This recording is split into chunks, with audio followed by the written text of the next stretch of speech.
कंगन को आरसी क्या और पढ़े लिखे को फारसी क्या। हिंदुस्तान के भ्रष्टाचारी भारतीय जनता पार्टी में आकर के शामिल हो गए हैं। जो बीजेपी का नाम है ना, बी से शुरू होता है, अंग्रेजी के बी अक्षर से शुरू होता है, तो बी फॉर भ्रष्टाचार। इस देश का मीडिया भांड हो गया है, दलाल मीडिया है, नरेंद्र मोदी जी की गोदी में बैठा हुआ मीडिया है। तो उनको अपनी छाती पर भारतीय जनता पार्टी का बिल्ला लगा लेना चाहिए और सरेआम ये अपने आप को घोषित कर देना चाहिए कि हम भारतीय जनता पार्टी के एजेंट हैं, भारतीय जनता पार्टी के दलाल हैं। इस वक्त दिल्ली के राजघाट पे मौजूद हूँ और आप देख सकते हैं कि किस तरह से जन सैलाब उमड़ा है कांग्रेस पार्टी का। और यहाँ पे कांग्रेस पार्टी के कार्यकर्ता, मंत्री सब मौजूद हैं, उनसे बात करेंगे। सर, किस लिए आए हैं राजघाट? राजघाट पर तो गांधी जी को जो सत्य का रास्ता उन्होंने दिखाया, उसी रास्ते पर आगे बढ़ने के लिए और उसी शक्ति को दोहराने और देश को बताने के लिए आए कि देश में जिस तरह से लोकतंत्र और संविधान और संवैधानिक संस्थाओं की हत्या हो रही है, ये ना हम बर्दाश्त कर सकते हैं और ना ही हम किसी डर से या किसी जो दबाव में हम दब सकते हैं। और क्योंकि महात्मा गांधी कभी रुके नहीं, महात्मा गांधी कभी झुके नहीं और ना ही उन्होंने कभी माफ़ी मांगी अंग्रेज़ों के जुल्मों के ख़िलाफ़। और उसी रास्ते पर आज राहुल गांधी जी और वही संकल्प दोहराने के लिए हम यहाँ पर। तो क्या लग रहा है, लोकतंत्र की हनन हो रहा है? देखिए, हाथ कंगन को आरसी क्या और पढ़े लिखे को फारसी क्या। जिस तरीके से केवल 24 घंटे के अंदर निचली अदालत का फैसला आया, उसी ज़िले में जो सेशन की अदालत थी वहाँ अपील करने का अधिकार था। 30 दिन का समय कोर्ट ने दिया था अपील करने के लिए। इसके बावजूद केवल 24 घंटे के भीतर ही राहुल गांधी जी की सदस्यता को, मतलब लोकसभा के वो निर्वाचित सांसद हैं, उनकी सदस्यता को ख़त्म कर दिया गया, उनको लोकसभा से बर्खास्त किया गया। तो सरेआम लोकतंत्र के गले पर तलवार चलाने का काम नरेंद्र मोदी, उनकी पार्टी और उनके उस विचार ने किया है जिस विचार को वो जीते हैं और जिस विचार का विरोध करते हुए महात्मा गांधी ने अपने प्राणों की आहुति इस देश को बचाने के लिए, इस देश को बनाने के लिए दी थी। तो बीजेपी तो कह रही है हम भ्रष्टाचार को खत्म कर रहे हैं और आप लोग आरोप लगा रहे हैं। देखिए, पूरे हिंदुस्तान के भ्रष्टाचारी भारतीय जनता पार्टी में आकर के शामिल हो गए हैं। तो भ्रष्टाचार, जो बीजेपी का नाम है ना, बी से शुरू होता है, अंग्रेजी के बी अक्षर से शुरू होता है, तो बी फॉर भ्रष्टाचार। तो वो खुद सबसे बड़े भ्रष्टाचारी हैं। उन्होंने भ्रष्टाचार को अपना बिछौना बनाया हुआ है। भ्रष्टाचार उनके दिमाग में है, भ्रष्टाचार उनकी आंखों में है, भ्रष्टाचार उनकी ज़बान में है, भ्रष्टाचार उनके चरित्र में है। तो वो कांग्रेस पार्टी के लोगों को सीख नहीं दे सकते किसी भी हालत में कि कांग्रेस के लोग क्या हैं और बीजेपी के लोग क्या हैं। उनको अपने गिरेबान में झांकना चाहिए और अपने आप से पूछना चाहिए कि भाई असलियत वास्तव में क्या है। मीडिया का जो पक्ष है, मीडिया दिखाती है कि राहुल गांधी पप्पू हैं या फिर राहुल गांधी मतलब नहीं कर पा रहे हैं, जो कि एक तरह से मोदी जी कर पा रहे हैं देश के लिए। जनता खुशहाल है, तो क्या कहेंगे? इस देश का मीडिया भांड हो गया है, दलाल मीडिया है, नरेंद्र मोदी जी की गोदी में बैठा हुआ मीडिया है। उस मीडिया से अब हमको कोई बहुत ज़्यादा शिकायत रही नहीं, क्योंकि राहुल जी ने हज़ारों बार कहा कि मीडिया के लोगों को ज़रूर विपक्ष के साथ मिलकर के सरकार की मजम्मत करनी चाहिए और यही उसका काम है। लेकिन यदि वो इस काम को नहीं कर रहा है तो उनको अपनी छाती पर भारतीय जनता पार्टी का बिल्ला लगा लेना चाहिए और सरेआम ये अपने आप को घोषित कर देना चाहिए कि हम भारतीय जनता पार्टी के एजेंट हैं, भारतीय जनता पार्टी के दलाल हैं, जो देश की जनता को भ्रमित करने का काम कर रहे हैं। लोकतंत्र की हत्या करने में भारतीय जनता पार्टी का हम लोग साथ दे रहे हैं और इस देश को बर्बादी की कगार पर ले जाने में इस देश के मीडिया का भी बहुत बड़ा हाथ है। तो क्या लगता है, राजघाट पे आ जाने से राहुल जी की सदस्यता मिल जाएगी? देखिए, राजघाट इस देश का एक सत्य अहिंसा का सिंबल है, एक चिन्ह है। हम लोग महात्मा गांधी जी के अनुयायी हैं, उनकी सीख पर चलने वाले लोग हैं।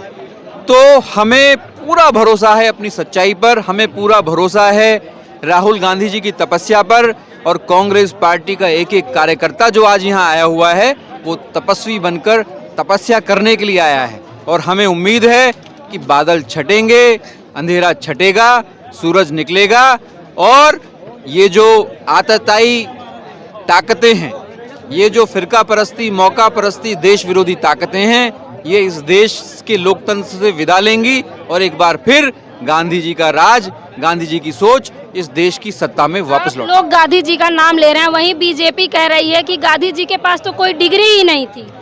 देखिए, इनकी सोच के ऊपर सवाल है, इनके चरित्र के ऊपर सवाल है, इनकी जो इन्होंने जिस तरीके से सरकार चलाई है, जिस तरीके से झूठ बोल करके लोगों से वोट लिया है, उसके ऊपर सवाल है। इनको यही पता नहीं है कि गांधी जी जैसा व्यक्ति साउथ अफ्रीका से जब 1915 में वो यहाँ आए तो वो बैरिस्ट्री करते थे साउथ अफ्रीका में।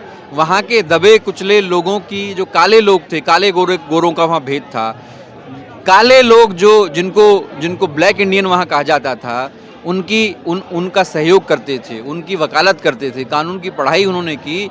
तो इनकी सोच पर, इनकी पढ़ाई पर, इनकी शिक्षा पर, क्योंकि देश का प्रधानमंत्री अगर 12वीं पास है तो आप सोचिए कि उन्होंने तो डिग्री दिखा दी, क्या क्या पॉलिटिकल साइंस और इकोनॉमिक्स क्या क्या दिखा दिया, अमित शाह जी ने दिखा दिया, फिर भी आप बोल रहे हैं। आपने देखी डिग्री उनकी?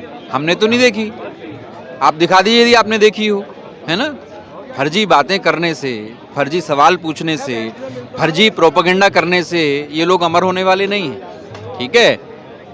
मतलब झूठ की और पूरा प्रपंच की एक हद हो चुकी है और पूरा देश जो है ये देख रहा है।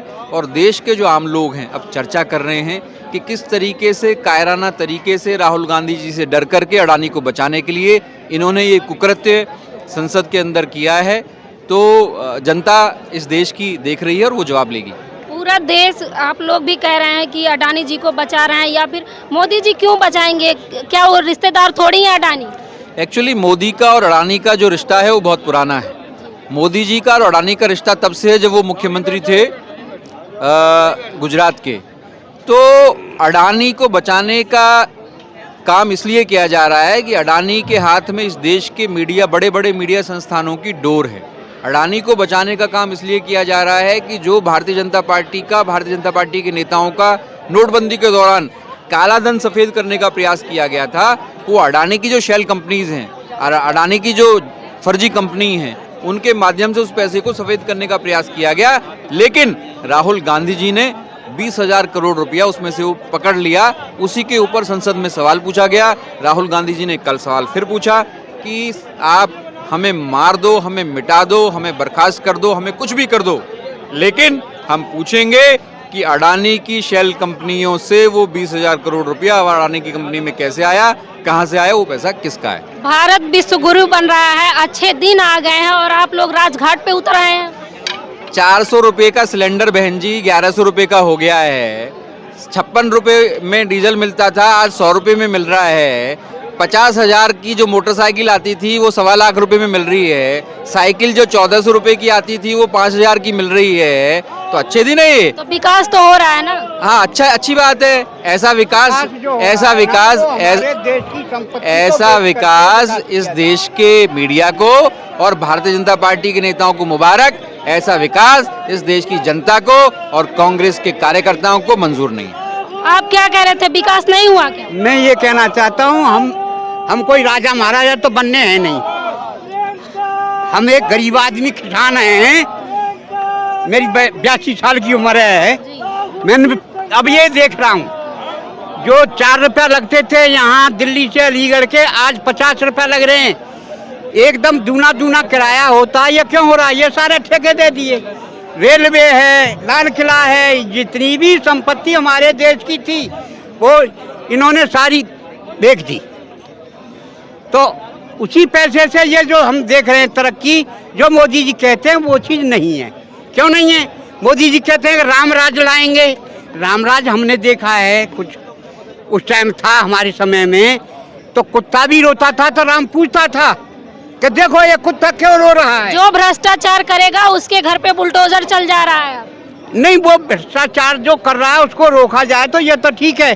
क्या मुस्लिम हमारे देश के नागरिक नहीं है? हिंदू राष्ट्र बनेगा भारत। हाँ, हिंदू राष्ट्र बनेगा, ठीक है, बनेगा तो मैं अच्छी बात है, लेकिन हमको ये बताएं मोदी जी, क्या ये मुस्लिम भाई जो हैं हमारे, मैं हिंदू हूँ लेकिन मुझे तो ये भाई हैं हमारे, ये कहीं ये देश के नागरिक नहीं हैं?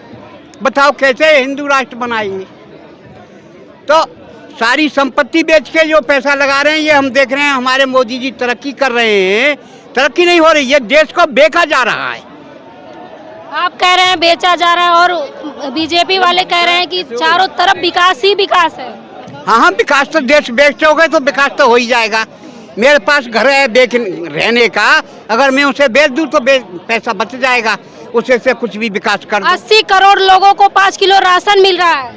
हाँ, वो राशन जो मिल रहा है, राशन तो मिल रहा है गरीब लोगों को, ये तो अच्छा काम हो रहा है, लेकिन उसके साथ साथ जो हमारे देश की संपत्ति बेची जा रही है वो गलत हो रहा है। तो इतना अच्छा प्रधानमंत्री है, थोड़ा कुछ बिक जाएगा तो क्या हो जाएगा?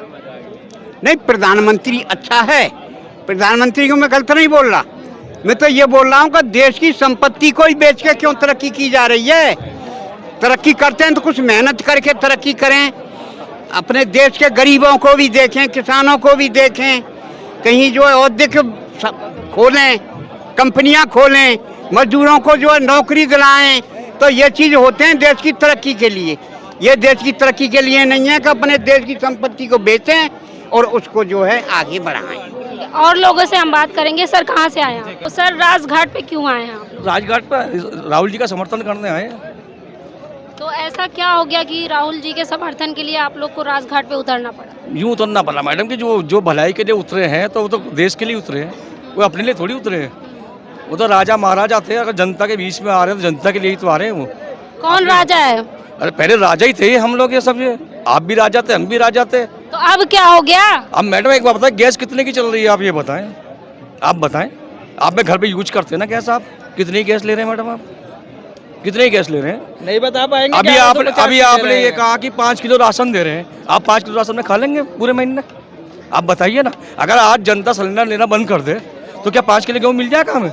आज अगर हम पेट्रोल लेना बंद कर दें तो क्या 5 किलो राशन मिल जाएगा हमें? आप बताइए। आप भी जनता खुशहाल है, राम राज्य आ चुका है। अरे कहाँ से राम राज आ चुका है? कहाँ है राम राज? दिखाओ तो सही। एक गरीब आदमी सुबह ठेला लेकर निकलता है, उसे पता कितने पैसे कमा रहे हैं? आप तो फिर 50-60 हज़ार रुपये महीना कमा लेते हैं। आपके हाथ में सिर्फ माइक है, लेकिन जनता के हाथ में क्या है?